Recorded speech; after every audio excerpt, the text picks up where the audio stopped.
The way your mind works has a lot to do with your past, whether you're aware of it or not. You don't need to have a tragic childhood to have had some trauma that prevents you from making it to your full potential. Sometimes, an innocent event can shape you without you realizing it. For example, if your parents were overprotective and didn't allow you to dress up your own way or play with your friends, you may be more likely to be codependent when you're an adult. If you grew up in an environment of drugs and alcohol, you may find yourself toughened. Bullied children will grow up to be distrusting adults. This isn't happening in every circumstance. There are deviations, and you need to look at it by a case-by-case basis. Science is never concrete in these situations, but if you've experienced some trauma as a kid, the outlook you have as an adult may change, and you don't know it. It's almost a subliminal change that happens so fast, you don't even realize it. Think of your mind as a military base, one that puts up barriers to protect itself. Your mind may have put up its own shield to protect you from your traumas. For example, being bullied as a kid may have taught you to be less trusting of people. If you see someone who is even slightly critical of you, you may get anxious or defensive. And it's understandable as to why that is. You don't want to relive getting pushed around. If your parents got divorced at a young age, you may be less trusting of your partner simply because you don't want to go through the same ordeal, or have a child who would have to experience that. It's natural to be cautious because of what happened in the past. You've seen people who have done what you did and got burned, or you've seen how terrible humanity can be. It's natural that you put up your own shields so you won't be like them. There's only one problem. The shield does not protect you. Like the giant slab of mental it is, the shield around your mind weighs your mind down and prevents you from realizing your full potential. You may not take risks or pursue something because of the shield. You may not go after that woman or man because of past rejection. You may not ask for a raise because as a child, you asked for a toy and got yelled at. Humans have evolved to be creatures of survival. So these survival tactics have stayed in our minds. But in modern society, there are some times where we need to drop our shields and go in unarmored.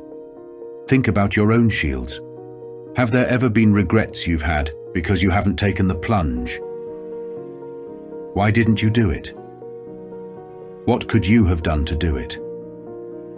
Was there some sort of childhood connection preventing you from doing it? You'll need to think hard, as some of these memories have been bottled up. Asking your family about your past can help too. If you think you found the reason, you obviously haven't cured the trauma holding you back, but instead diagnosed the case. Look at your shield. Is this really your conscious making these decisions for you, or your unconscious pulling the strings from behind? If you want to live a good life, you'll need to live one on your own terms and not be dictated by something that happened years, possibly decades ago. A true mind of steel doesn't need protection from the mental bullets life throws at you. When you have shields up, you become overly calculative. There's nothing wrong with thinking before you do something. You're probably doing it right if you question if that fishy email saying you can win millions of dollars for a small fee. But sometimes you'll find yourself overthinking and overanalyzing the world around you, shielding yourself from taking risks and making challenges. A mind of steel questions things, but doesn't hold you back when you need to dive in and take that risk. Sometimes you just need to ask the girl out. Sometimes you just need to be blunt to your boss and ask for a raise. And the way to fix this? Look at the unconscious mind. Your mind may be hiding secrets you don't know about that are locked away, but pounding on their cells so hard they're shaking their surroundings. You need to bring the unconscious into the conscious, and we will tell you how. Perhaps the tritest explanation of the unconscious mind is the iceberg. The tip of the iceberg jutting from the water is your unconscious, and below the chilly waters is a mammoth of ice, unseen unless you have the right equipment to view it. Due to its mysterious nature, the unconscious mind is still not fully understood. but it's the part of your mind that you can't self-reflect on through conventional means. Besides the repressed traumas, there is a lot of things that an unconscious mind can be made of, including motivations and instincts. You may not know why exactly you grabbed that cookie when you were on a diet, but there is probably an unconscious desire to mess up your diet somewhere in your mind. Habits. Why do you eat food a certain way? How come you bite your fingernails? These habits may have an unconscious action around them. You may be doing these things due to some trauma that you just can't remember. Automatic responses. Do you say sorry even when it's not your fault? There may be an unconscious reason as to why you do that. You don't want the person to get angry at you, and perhaps this is due to an authority figure getting unnecessarily angry at you when you were a child. The unconscious mind has the answers to most of your quirks. But bringing it to the front of your mind isn't easy, and there's no monolithic way for everyone to access it. But here are a few ways you can delve into your unconscious mind. Meditation is perhaps the most obvious one, but plenty of people have been able to go deep into their mind with the power of meditating. There are a million ways to meditate, and you can probably look up some techniques online that best suit you. But the gist of it is that you find a quiet, comfortable place. Sit down, breathe deeply, be aware of your body's functions, and dive deep into the mind. Other ways to access your unconscious mind include bringing up some of your repressed memories. These can be done through therapy or by talking to your family or friends. They may remember something that happened to you that you can't remember for the life of you, and once you hear about it, the floodgates open and your unconscious memory is in the front of your mind. Unconscious memories can stop you from making accomplishments. If you want to pursue a goal and your unconscious mind tells you it can't be done, you're doomed from the start. Even if you try running after the goal, your unconscious mind will be the sticky tar on the ground or the foot that trips you. The game will be over before you even played it. The race will end before you break a sweat. You get our drift. Now, once you stop yourself from saying no, that doesn't mean that everything you want to pursue will come to you. People will still say no to you. You may end up losing something after taking a risk. Usually the voice in your head saying no has concerns that stem from a kernel of truth. But having a bulletproof mind means accepting that losing is fine sometimes. The best people in the world failed multiple times before they succeeded. That star basketball player missed so many shots before he could shoot three-pointers like it was nothing. That best-selling author got rejected hundreds of times before finding someone who would publish her work. These people have minds of steel. When that basketball player missed a shot, he didn't think, maybe I should give up basketball, but instead, I wonder how I can shoot better next time. That isn't to say they had doubts, but their resolve overpowered any doubts and made them into the people they are today.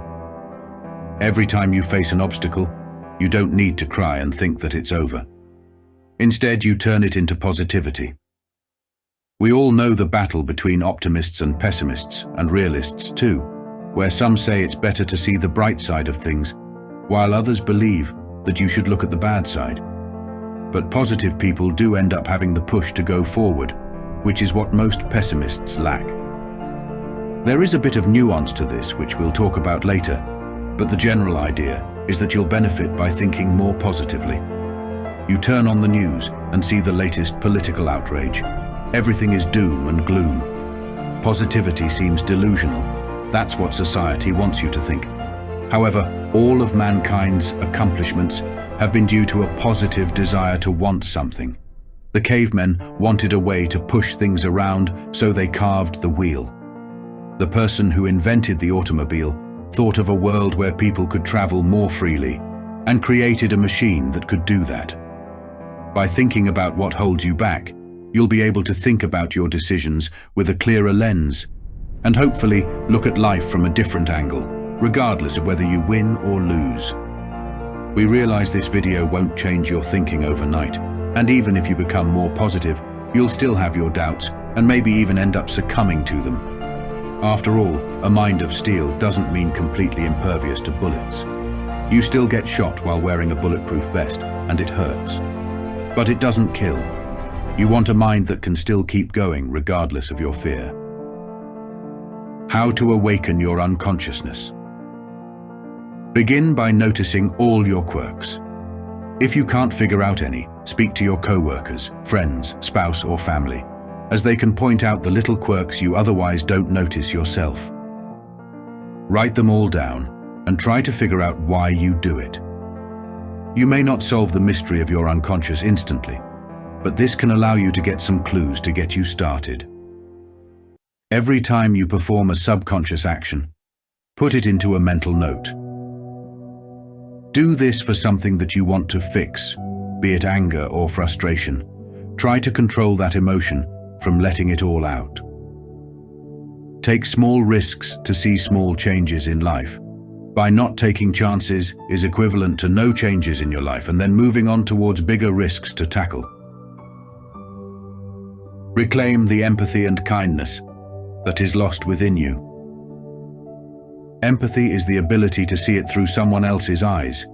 You know how the person is feeling, how they see the world, can feel their emotions and so forth. It's not to be confused with sympathy, which is what you wish on someone who suffers misfortune. Sympathy is usually passive, while empathy is active. A bulletproof mind is always active, so you know which one is better.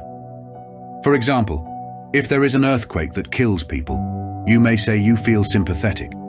After all, you imagine it must be awful living through that.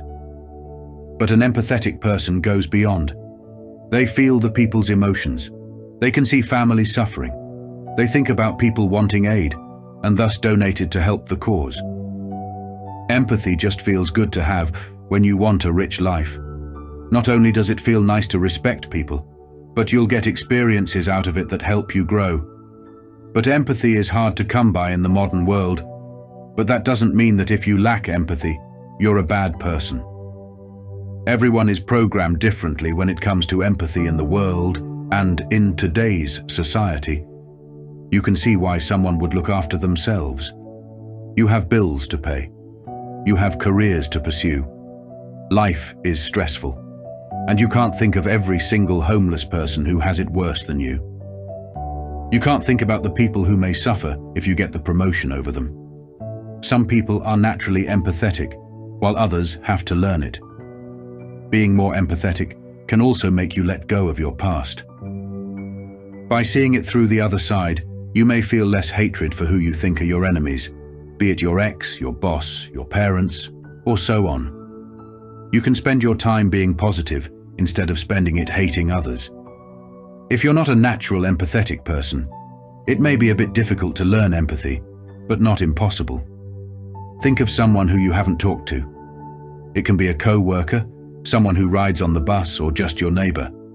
Try talking to them. If they're willing to chat, get into a deep conversation to learn about their struggles and wishes. Being empathetic can also make you a better leader. For example, if you're a boss, you can empathize with your employees and treat them right. This doesn't mean that you let them walk all over you, but mean that you can improve their morale by not seeing them as another cog. A good leader will motivate their employees, while a bad leader will make the good employees flee the company, while the others lose all motivation. How to bring out the humane side in you.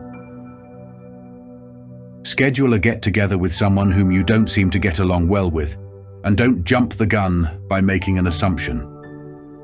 Have a deep quality conversation with that person, be it with your boss, co-worker, neighbor, or even your ex-partner. Question yourself, how did the relationship become so bad? What causes it? Instead of avoiding and ignoring, try to understand what stems the relationship animosity. Avoid getting into a huge argument with whomever you are discussing with. Note, as you listen, don't let your biases get in the way. Some may have a hard time communicating with others because of the lens they view the world with, be it political, religious, or philosophical. Think about the situation through their point of view and ask what should be done to help. If you find your emotions being affected because of their suffering or happiness, you're on your way. Your beliefs can change because of empathy. You're not going to change them just by listening to one person, but over time, you may find yourself questioning your own principles due to empathy. If you screw someone over for your gain, you may feel sorry for them and try to help. Sometimes, you have to be a little cutthroat to succeed, but that doesn't mean you have to be cruel or not help out your co-workers.